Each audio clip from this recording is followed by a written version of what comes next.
I'm back! Si Benjamin Santos VIII, pambansang bayani. Totoo ba yung nasa news na ikaw ang nag-save ng buong Pilipinas?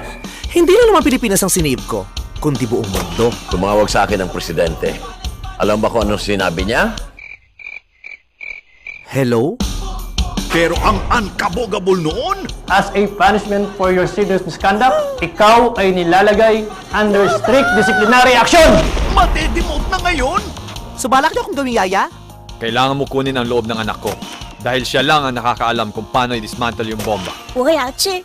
Chu, ibig sabihin nun, kumain. Chu, pagkain? Si Kim Chu hindi kumakain. Nakita mo ang pait pa yan? From bonggang sundalo to private secure. That's a bomb, like a bomb, like a bomb.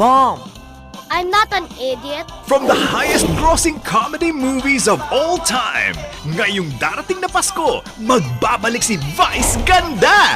Nakalimutan mo na kung saan ka nagsimulang maging magaling na sundalo. Dito, ano ba nasa loob niyan? Utong.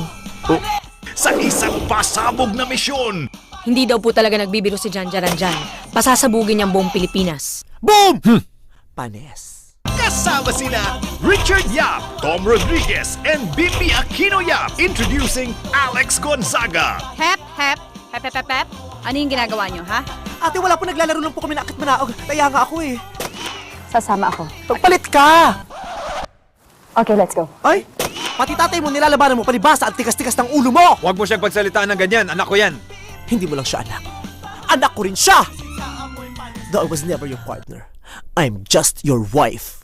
Sharon? From the super mega blockbuster comedy director, Gwen V. Deramas. Ba't ka naman nakaganyan? Ang OA mo rin talaga eh.